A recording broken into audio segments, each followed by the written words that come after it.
All right, so summary, 2.2, the derivative function. So 3 big ideas. So we want to be able to find and use the derivative, okay? We want to be able to determine whether or not something is differentiable. And then we want to be aware of what the different derivative notations are. So there's 3 big ideas. This conceptually is huge, so we'll make sure we hit that one good. Okay, so the definition of the derivative. Okay, so yesterday we talked about this and we used words like slope and rate of change. And anytime you see the word rate of change, that's what you need to be thinking. Derivative, derivative, derivative. So then the first thing we want to take a look at here is in here, you're going to see this a lot. Just read this as x naught. Okay, so this is any x. I get to pick it, or it's assigned to me, or whatever. Your book will like to use the term arbitrary x. All that means is for any x. So when we're done with the derivative, it'll be in terms of x. Okay, so for example, yesterday you found the derivative of this function, which is our favorite, and you found that f prime of x was 2x. And we did that in the notes. So now we're going to start reading this as a derivative. So we say f prime, okay, f prime. And again, this is just y2 minus y1 over the change in x, okay?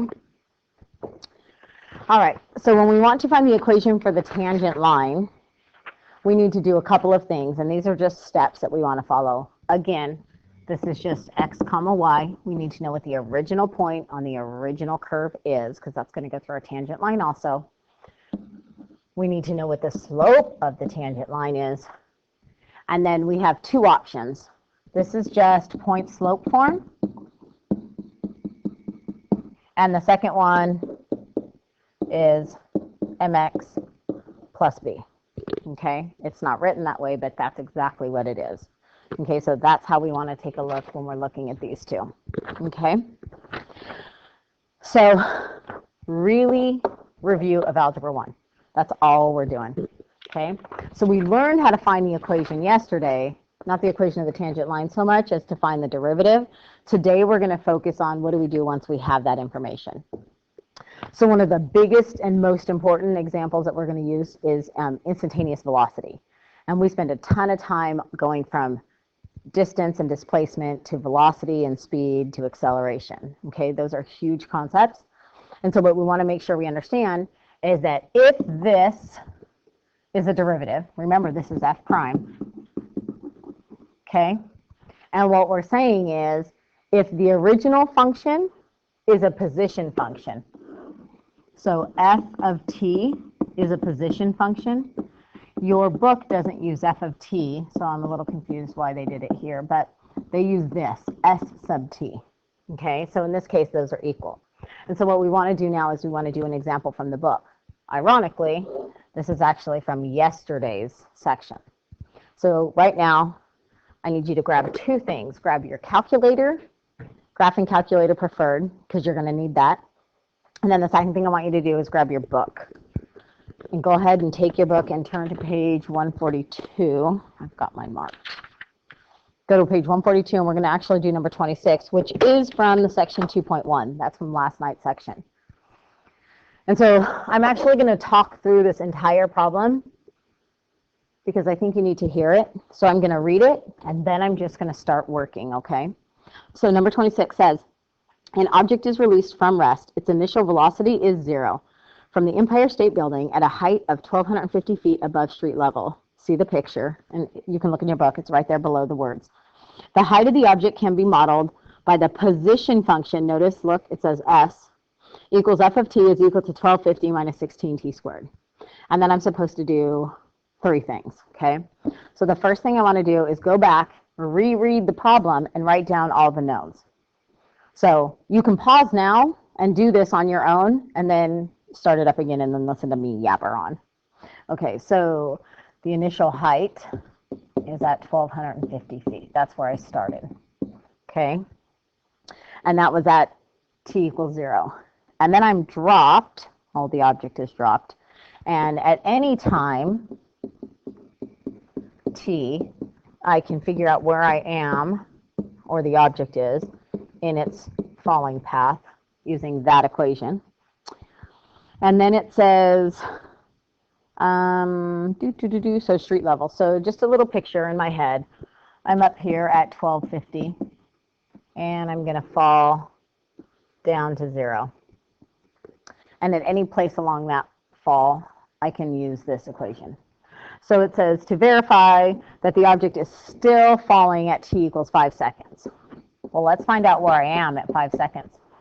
Have a good day, Skylar. Okay, I know. It's all right. Okay, so I'm just going to plug in 5 and see if my position is at least above 0, right? If I'm here and I fall from here, right, I should be falling and falling and falling. If my position goes below the ground, then I know I'm not falling anymore. Something has happened, right? Because the lowest I can possibly go is 0. Okay, so 1250 and 16, so 25. 4 times 25 is 100, so 400. And so I'm at 850 feet. So my position at 5 seconds is 850 feet. Okay, so that's good news. I'm still falling in 5 seconds. So part A says just evaluated at 5 seconds. Now, part B, on the other hand, says, hey, find the average velocity. Remember, this is from last night's homework, or last night's section. So average velocity, average, silly girl, the average, is between any 2 points. And in this case, the problem very specifically says 6 seconds and 5 seconds. So, however, and then 6 minus 5. Okay, so this would be my final position and my initial position, and this was my final time, and that was my initial time. Okay, and so you can look at this as also y2 minus y1, x2 minus x1. Again, it's just notation. Please, please, please, it's just the slope of a secant line. So I need to plug in 6. So now I need to know what 6 was.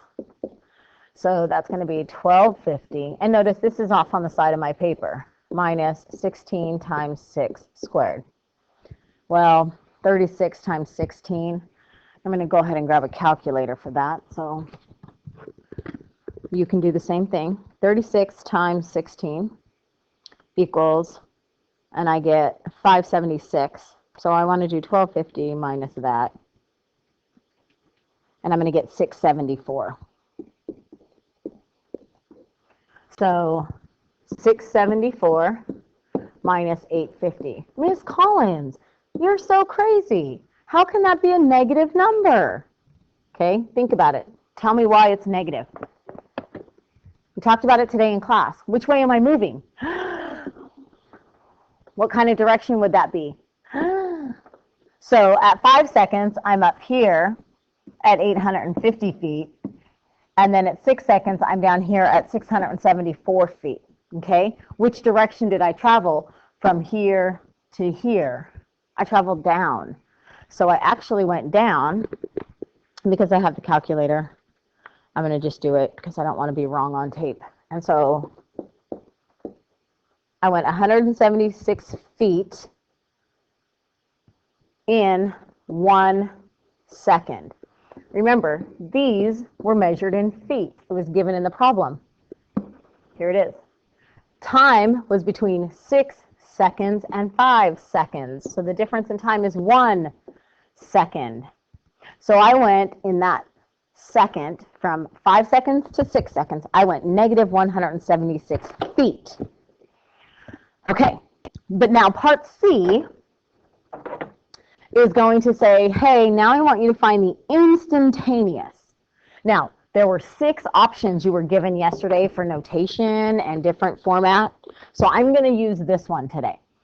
Well, the instantaneous velocity And I want to find out what's happening as I approach 5 seconds, right? From the right or left doesn't matter. And time-wise, tend to go from the right, so it's fine. So what I need to know is, well, f of t, in this case, is this. That's f of t. What's f of 5? F of 5, so here's what I have. I have the f of t minus f of 5. And f of 5, we calculated it in part A to be 850. And this on bottom is t minus 5. Look, the input here, the input here. And so now I have to do a bit of algebra, and I actually cheated. Well, I didn't really cheat, but I did it on my note copy. And so let me grab that right now so I can make sure I write it down correctly. So here's what I did. I said, okay, the limit as t approaches 5 of that function becomes 1245 minus 16t squared over t minus 5. And then I start doing a ton of algebra here, and I say, well, all right, I'm looking for a greatest common factor. Oh, my bad. Silly girl. I don't know why I wrote that. I'm glad I'm paying attention to myself. 400. See, it's a good thing it was on my notes. Okay, so now I have an amazing thing. I have a difference of squares. So I have a 20 minus 4t and a 20 plus 4t all over t minus 5. So I'm going to do some rewriting before. So I'm going to come over here and I'm going to rewrite the first term to be negative 4t plus 20. And I'm going to leave the second term as it is. And this is all over t minus 5. But here's what I'm going to do. I'm going to factor out of this first term, I'm going to factor out a negative 4.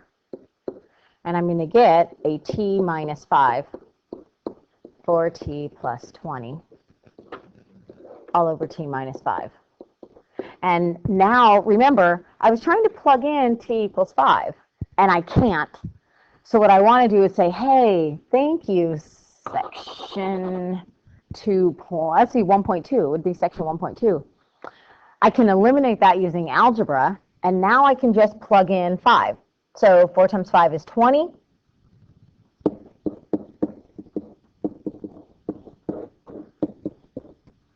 So 20 plus 20 is 40. And I get negative 160. And that's negative 160 what? What did I do? Negative 160 what? I need some units. Remember, it's way up here, but this is what I'm looking for, an instantaneous velocity. Remember our video in class? Tell me what that means. Negative 160 feet per second. That means at 5 seconds, I am falling 160 feet per second. At 5 seconds. That's pretty fast. Because earlier, when we were doing it between 5 and 6 seconds, I was going negative 176 feet per second. As a little aside, because I think this is awesome, it tells a story and it's really good. I started at 0, and at 5 seconds, I'm negative 160. And between 5 and 6 seconds, I want negative 176. What do you think the next number is going to be? More negative or less negative? Come on, say it, say it. Right, more negative, okay? At some point, I'm going to reach terminal velocity. I won't speed up anymore, but we don't teach you that yet, okay?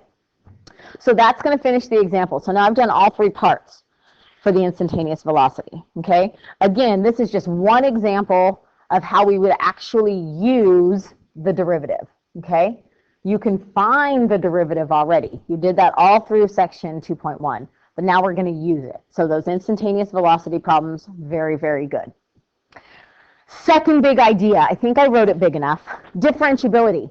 Okay, I cannot stress this enough. I wrote it in every language I could find. My research assistant, Google, informed me. These look very similar to me, but my research assistant, Google, told me that in Spanish, in French, in Italian, in Russian, and Ukrainian. So I can't stress it. Any language will pretty much get you here, but it is extremely important. Boys and girls, if we cannot take the derivative, our calculus is done. So it is very important that you figure out if it is differentiable. And the differentiability piece is huge. Okay, if it's not differentiable, we cannot do calculus on it. So the first thing I need to remind you is continuity. Continuity has three parts. The first part says that the limit as x approaches c for any function exists, right? And remember, we talk about the finger test from the left, from the right, okay? We talk about the limit coming in from the right, the limit coming in from the left, and they have to equal. 2, f of c, interruption, is defined, correct? Which means there's a solid dot, okay? And the third thing that you need for continuity is that the limit as x approaches c for the function is equal to the function value. So here, if I'm coming in, solid dot, going out, good, that is continuous. However, if I'm coming in, dot, coming out, okay, not continuous, not continuous. So remember, we have to be continuous or we can go no further. So the first thing we check is it continuous? Excellent. Okay, but there's another piece. Plus, the second thing you have to find is the function derivative. So I'm looking for f prime. Remember, f prime is this. The limit as x approaches, or I'll use h in this case, as h approaches 0.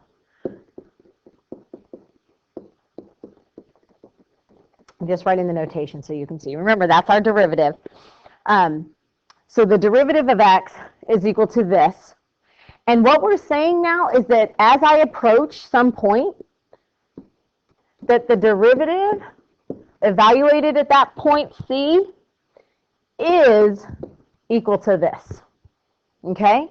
Which means I should be able to find the derivative, then evaluate it, and I should get the same no matter what the function is, right or left side, okay? And so that becomes important to proving differentiability. Now, your book specifically talks about a couple of things that are not differentiable, okay? Hint, you have this function. Your book would call this a corner or a cusp. Now, what I want you to look at, and again, it's conceptual understanding. I don't need numbers if I have a picture. This slope right here, what kind of number would be associated with these slopes? Say it. Go ahead, out loud. Positive numbers, right? It starts at a little positive, gets a little bigger, a little bigger. Okay, and this is as I approach this from the left. Now, as I approach it from the right, let's look at these slope values. This starts out little negative, and it's getting bigger and bigger negative. These two numbers right here, this one and this one, will never be the same.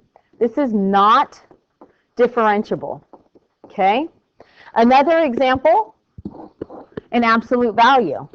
What's the slope of this side? Give me a kind of number. It's kind of, what's the slope of this side? Is this ever going to be equal to this? The answer is absolutely, in red, not. So therefore, this is not differentiable everywhere. Okay? So there's three things you need to know. Differentiability is got to be a continuous function. The second thing we're looking for is not only is it a continuous function, but rather that it doesn't have any points or corners. Your book will call them cusps, or any place where you have an undefined slope. So if it gets like that, see this zone right here? That doesn't work because the slope coming in here is approaching a vertical line. Slope coming here, a vertical line. A vertical line has a slope 1/0, which you can't have, so that is an undefined. Undefined slope is not differentiable, okay? And so I'm going to prove it to you. We're going to use the test that shows you that it's the same. So I'm going to go ahead, and I'm going to pull this down. And we're going to do this example. It's on page 154. So in your books, they're right there on your desk. Move over to page 154. And I want you to take a look at number 48. Okay, you look at 48. I'm going to write it down.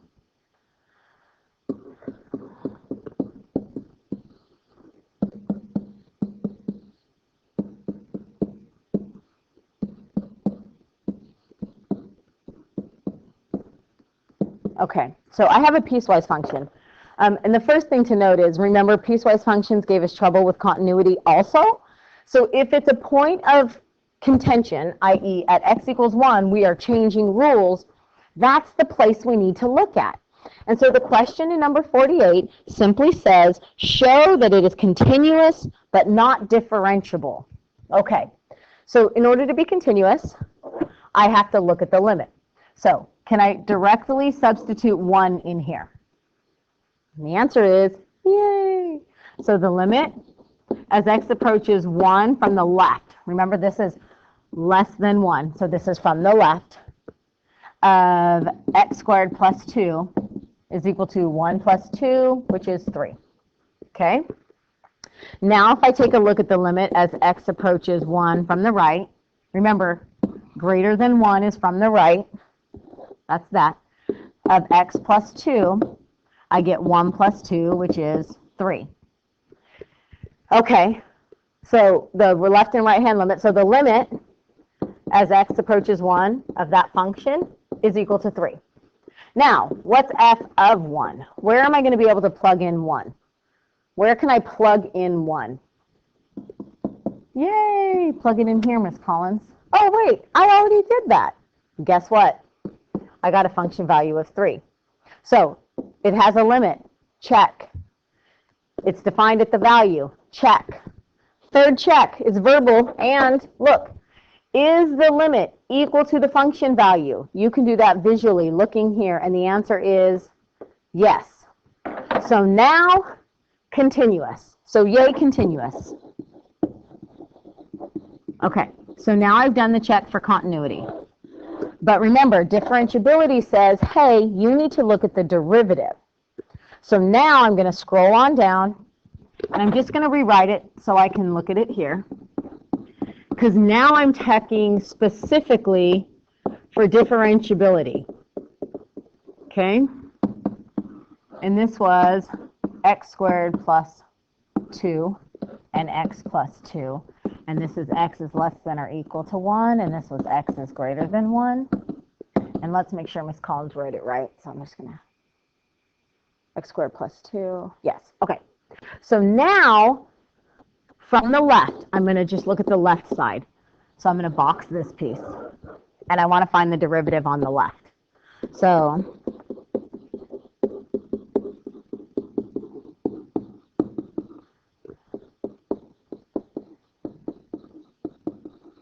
okay, I hope you don't mind. I'm not talking as much because I want to make sure that, first off, you're thinking and you can understand what's happening here visually. Secondly, we're doing the same thing now that we've been doing since 2.1, since Algebra 1, really. We're just finding the slope and using substitution. So I am going a little bit quicker through the algebra. Okay, so this is f of x plus h minus f of x, gone. And then remember, the definition of derivative, I keep writing it, but I stop, right? I don't write it all the time, and I want to take the limit as h goes to 0. That's the definition for the derivative. The derivative is f prime. And so I take out the h, so I can,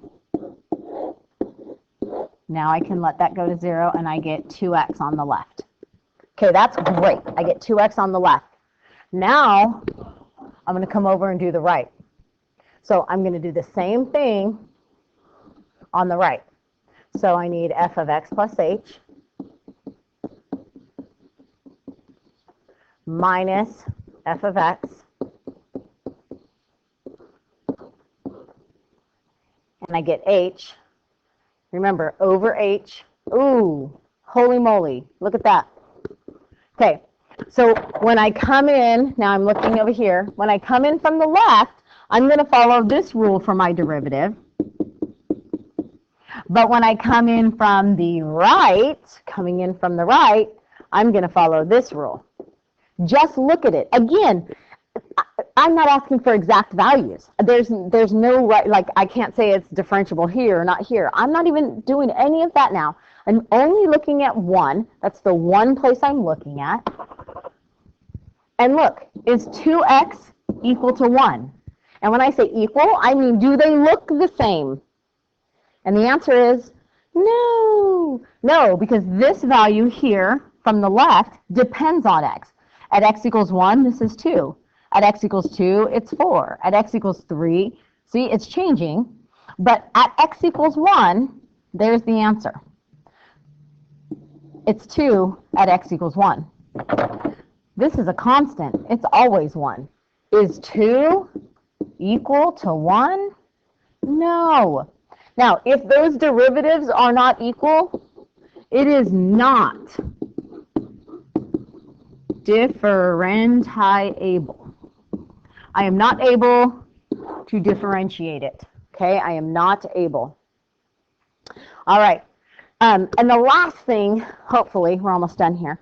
The last thing that I need to tell you is that you're going to see all these different notations. Okay?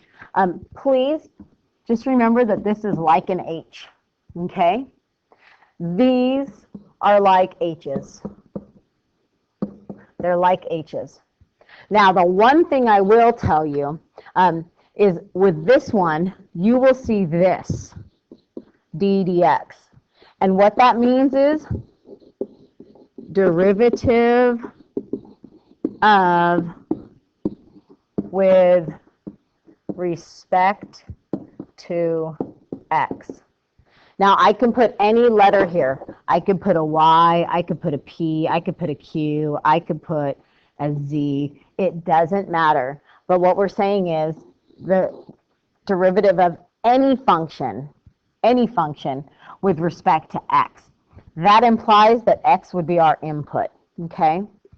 And the third method right here, again, w goes to x. We're just talking about the change between 2 points.